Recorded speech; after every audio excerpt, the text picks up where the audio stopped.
You are 17 years old. You sit in the guidance counselor's office. The air smells like floor wax and old paper. The counselor looks at your credit recovery sheet. She tells you that you are 12 credits short. She says you will need a fifth year of high school to graduate. You look out the window at the parking lot. You see your friends getting into their cars. They're talking about prom. They're talking about moving into dorms in August. You feel a heavy stone in your stomach. It isn't sadness. It is a quiet, vibrating impatience. You stand up. You tell her you aren't coming back on Monday. She asks about your parents. You tell her they already know. This is a lie. She hands you a withdrawal form. You sign your name in blue ink. The loop on the wall cry is sharp. You walk out the front doors at 10:15 a.m. The sun is too bright. The silence of the suburbs on a school day is eerie. You go to your car. You realize you have nowhere to be. For the first time in 12 years, no one knows where you are. You feel powerful. You get a job at a local tire shop. You work 40 hours a week. You make $13.50 an hour. Your first paycheck is $940 after taxes. You have never seen that much money in your name. You buy a used subwoofer for your car. You buy a new pairs of sneakers. You buy dinner for your friends who are still in school. You feel like you have a head start. While they sit in AP European history, you are learning how to use an impact wrench.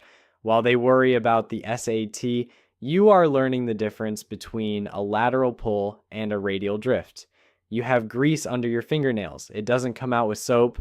You like the way it looks. It looks like work. It looks like adulthood. You tell yourself that school is a scam. You tell yourself that Bill Gates dropped out. You tell yourself that you are the one who escaped. It is September. Your friends have moved away. Your Instagram feed is full of dorm room photos. It is full of orientation weeks and frat parties. You are still at the tire shop. The novelty of the $940 paycheck has worn off.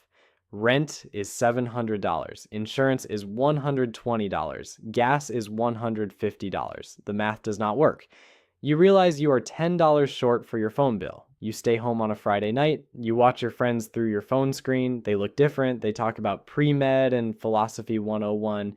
They use words you haven't heard in months. When they come home for Thanksgiving, you meet them at a diner. They ask how you are. Like, you say you're good. You say work is busy.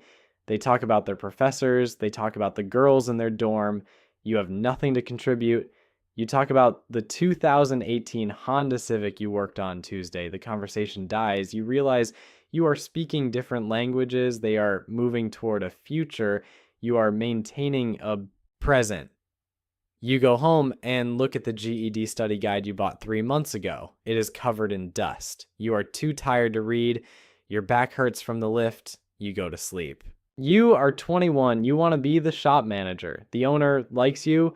He says you are the best tech he has. But the regional office requires a diploma or a GED for any management position. It's a hard rule, corporate policy.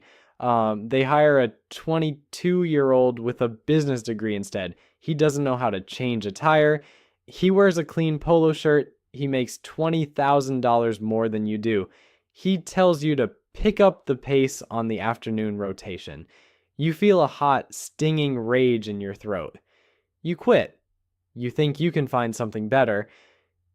You go to an interview for a warehouse supervisor role. The application is online. There's a drop-down menu for education level. High school diploma is the minimum. There is no option for life experience. There is no option for hard work. You check the box that says high school graduate. You lie. You get the interview. The hiring manager asks what year you graduated. You give him a year. He asks for a copy of your diploma for the HR file. You tell him you lost it in a move. He looks at you. He knows. He says he'll call you. He doesn't. You realize your world is shrinking. The thousands of jobs you thought were available are actually behind a locked door. The key is a piece of paper you thought didn't matter. You decide to get the GED. You go to a community center on a Tuesday night. The room smells like bleach and desperation. There are 10 other people there. One is a 50-year-old woman who lost her manufacturing job. One is a 19-year-old who looks like he hasn't slept in a week. The teacher hands out a practice math test. You look at the page, you see y equals mx plus b. You see solve for x. You haven't seen an equation in 4 years. The symbols look like alien hieroglyphs. Your brain feels slow. It feels heavy. The 19-year-old finishes in 10 minutes. You are still on question 4. You realize that you have forgotten how to learn. You have spent 4 years doing manual labor. Your hands are strong. Your mind is out of shape. You feel a deep, burning shame.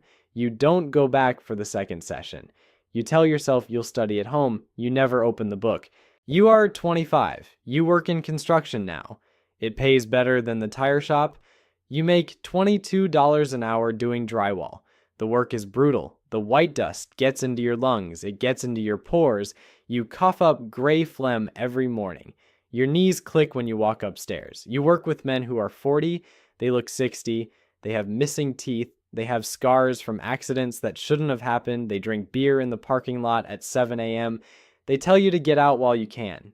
You ask where you would go. They don't have an answer. You realize you're on a clock. Your body is a machine with a finite number of cycles. Every sheet of drywall you lift is 1 cycle used up. You calculate the math. To retire at 65, you need 40 more years. Your back tells you that you have 10. You start taking ibuprofen like candy. 4 in the morning, 4 at lunch, 4 before bed. You stop feeling the inflammation. You also stop feeling much of anything else. You are 30. Your friends from high school are married. They are buying houses. They talk about interest rates and property taxes. They talk about their promotions to senior analyst or project manager. You don't see them anymore. The gap is too wide. You live in a 1-bedroom apartment. The carpet is stained. The heater makes a clanging sound all night. You date a woman for 3 months. She is a nurse. Things go well until she asks why you never went to college. You tell her you didn't even finish high school. She says, "Oh," the tone of the "oh" stays with you for weeks. She doesn't call back. You realize the world sees you as a certain type of person. They see you as someone who gives up. They see you as someone who is lazy. They don't see the 10-hour days in the sun. They don't see the skill it takes to finish a wall perfectly. They see a statistic. They see a risk. You stop trying to bridge the gap. You only hang out with people from the job site. You talk about the boss. You talk about the weather. You talk about how the system is rigged. It feels better than being the only dropout in a room full of degrees. It happens on a Wednesday. The scaffolding is wet. You slip. You fall 8 feet. It isn't a long fall, but you land wrong. You hear a sound like a dry branch snapping. It is your L4 vertebra. The pain is not sharp. It is a cold, paralyzing electric shock. You lie on the dirt. You look at the blue sky. The foreman runs over. He asks if you can move your toes. You can, but you cannot sit up. You go to the ER. The doctor tells you that you have a herniated disc and a stress fracture.